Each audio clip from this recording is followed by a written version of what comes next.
have an inside point of view. You think that you command me. You think I'm gonna hate to break it to you. On the move. I don't know exactly if this is the correct time to record an episode of this. The thing that I have in my mind is cultivating new approaches to the industry and to my own work, and being less reliant on studios is really, really important to me right now. I know a lot of animators have made the switch. Part of the switch is generating, they call it passive income. Whether you have a YouTube channel or some sort of, in my case, maybe podcast or whatever, where you're driving eyeballs or attention in your direction, and then you have, YouTube ads or Patreon subscribers or something to kind of generate some income passively. Leaving videos up that continue to get hits long after you made the video.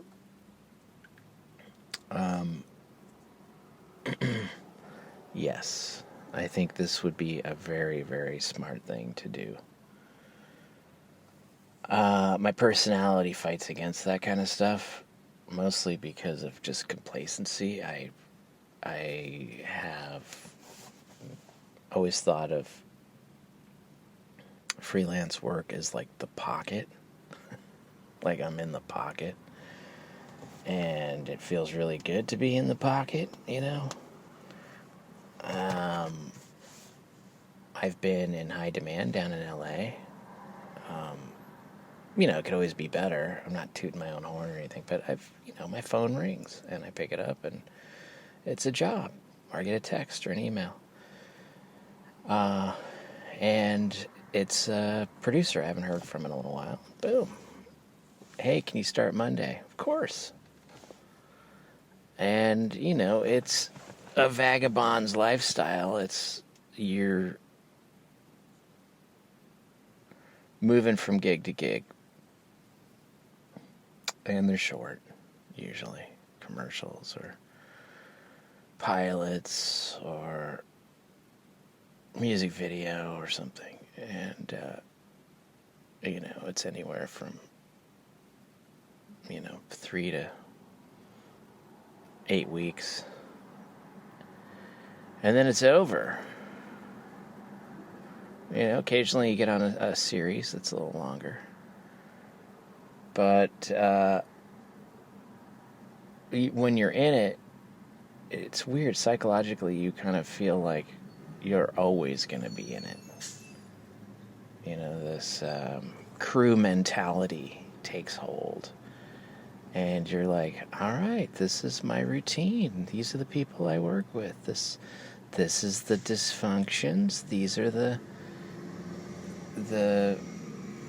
functions. And for better, for worse, I'm cranking out a paycheck every week or 2 weeks. And you start to kind of budget your life around earning that money all year round. And then, boom, they lay you off. You scramble to get on unemployment. Back before they had the ID me, made it so fucking hard for guys like me who don't easily give my personal information to third-party contractors. I would just jump online, and 2 weeks later, I'd have a check in my hands. Nowadays, I literally am printing out 10 pages of paperwork, filling it out, mailing it, waiting 3 weeks to even hear back anything. It's a process that is clunky, just bureaucratic red tape clunky, old school. Old school for me was going in. Back in San Francisco, I would go right into the unemployment office, and I would sign up in person, get in line, on a Tuesday morning or whatever. I always needed to spend Monday nursing my hangover, doing a little laundry, cleaning up the kitchen, and justifying not going in, and then Tuesday I'd go in. You always had to get in before, I think, Wednesday or Thursday, or else you lost a week. But then you get on it,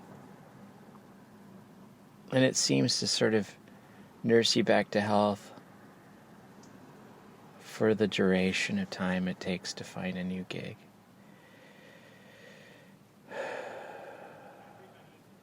But that lifestyle,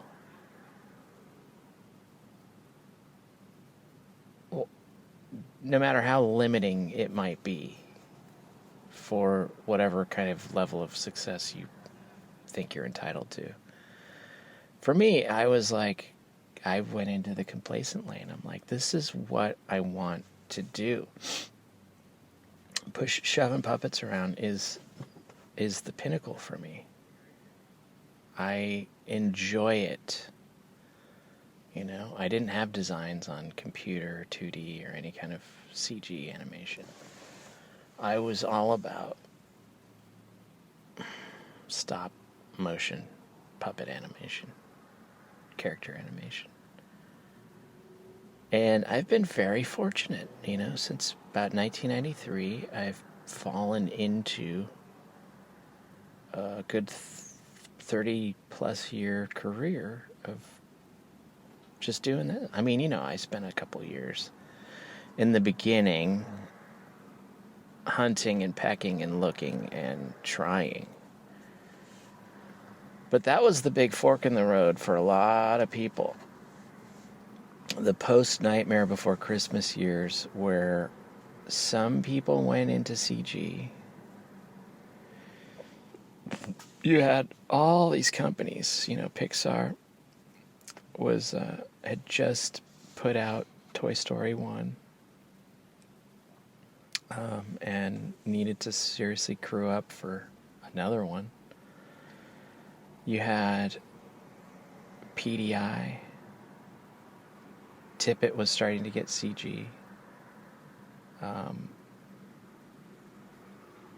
After Jurassic Park, and they went into Starship Troopers. You had Sony. You had Rhythm and Hues. God, there's so many CG companies. ILM. They had Industrial Light and Magic. They had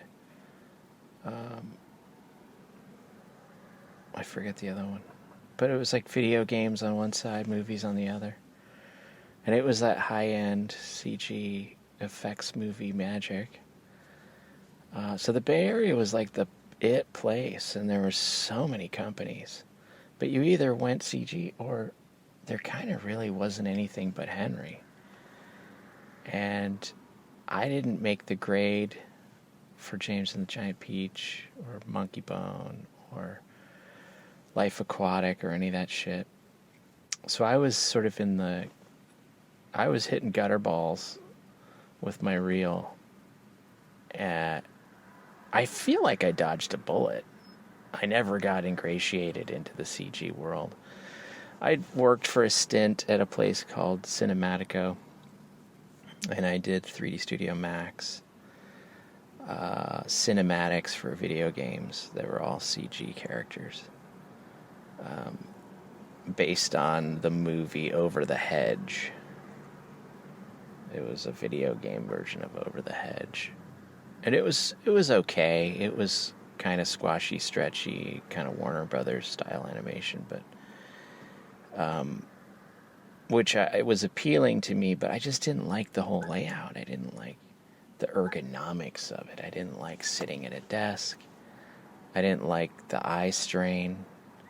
I didn't like the CG culture, you know? It's sort of like pixel pushers like to sit in dark, windowless rooms. You know, they sit on bouncy balls and have like, they geek out with their cubicle. It's just like boring to me. It's dead, it's lifeless, it's boring. I was always kind of envious of 2D guys that could draw really well. I love to draw. I think my life would be a lot easier if I could draw really, really well. As far as like, you know, just attaining the kind of animation that lives in your imagination. Because you have so much control with a pencil over exactly what each frame is saying. With a puppet, it's a little more difficult because you're wrestling with the world, the physical world, in order to say what it is you're saying. So you're meeting a puppet halfway. You're also meeting a pencil halfway, but once you master drawing, constructing a good drawing, you're in it. And I just never could get there. I could never stay on model. My drawings would shrink and grow. And I worked for a while in Flash. And Flash is like a puppeteer drawing, essentially. I really did like Flash to a degree. I liked how quickly you could animate in Flash, but once again, I didn't like sitting at a computer all day. So, for better or for worse, my fate lived in stop motion. I got on one crummy series after another. No offense to... it was never feature level, is my point. When I say crummy, I mean the budgets were low and the schedules were high. You know, you're banging frames out. There's no precious work whatsoever. And you learn bad habits. You know, how to get through 100 frames in a morning. Doesn't necessarily give you the best, most beautiful reel in the world. But I learned how to, like, get what I was aiming for without getting too fussy. And I got my 10,000 hours, I'll tell you that much. I definitely have put in a truckload of time animating puppets. I can monkey around in any situation and come out with something semi-decent. And I think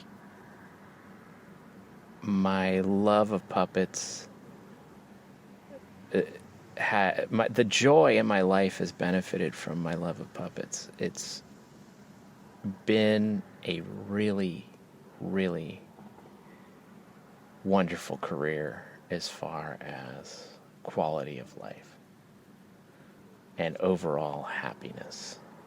You know, one of the pursuits in this country is the pursuit of happiness. And I pursued that. And I found it. But here I am now, wondering what my exit strategy is.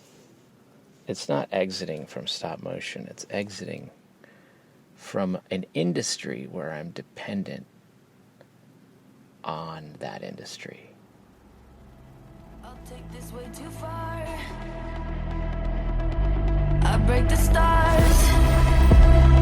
I'm kicking down the door.